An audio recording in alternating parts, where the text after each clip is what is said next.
Washington, D.C. is probably the most significant city in the world. It's a world that's built for Satan.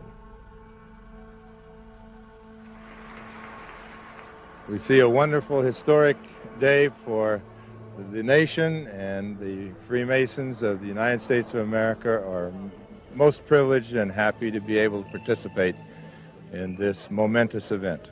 We are beginning our day, as we do in Freemasonry, with the thought of God. In order to be a Freemason, one must not belong to any particular religion, but he must believe in a supreme being in some form. Senator Thurman,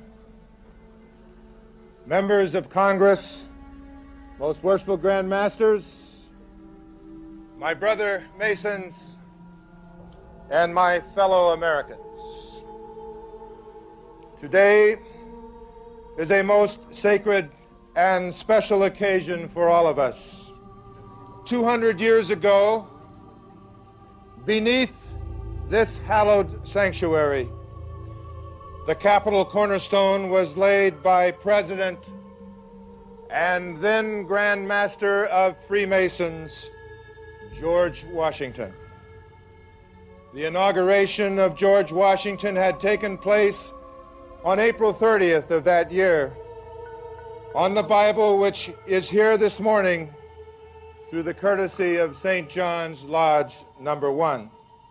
This is the same Bible upon which Presidents Clinton, Bush, Carter, and George Washington were inaugurated president.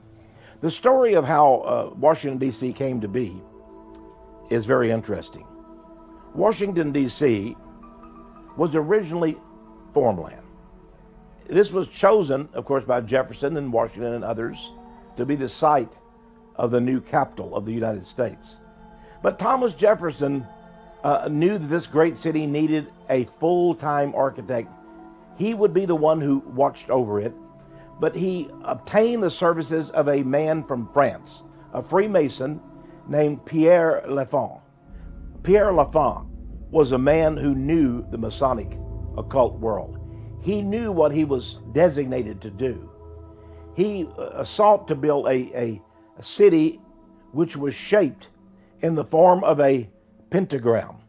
The first time I heard that, you know what I did? I went on Google Earth, because I don't just believe everything I hear. I went on Google Earth. I didn't even look at a map.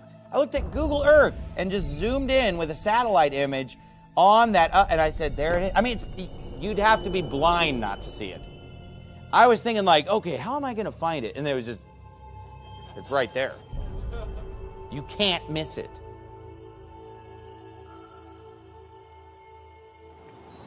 The United States of America has historically been a Christian nation in the sense that most of the people who live here have claimed the name of Jesus Christ.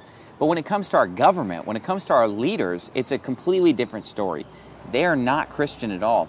All you have to do is just walk around Washington, D.C. The city of Washington, D.C. is loaded with images and idols and obelisks, satanic symbols and stuff like that.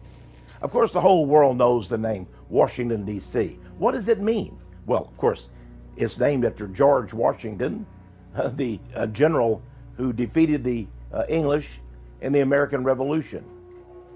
Washington, D.C. But there's a D.C., a District of Columbia, after the name of Washington.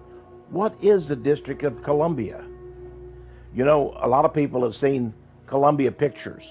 They see the logo when the woman comes out, and the beautiful woman, and she's holding a great flame in her hand, or a great light, the great torch, the torch of knowledge, of light, because Satan comes as an angel of light. That's his light. She's his goddess, and she's holding up that light. But why would the District of Columbus be called that? Why not the District of Christ? You know, Yeah, it's the District of Columbia, a false goddess. There you go, a false it's goddess. just a totally pagan place. A totally Everywhere pagan place. you turn is paganism. That's right.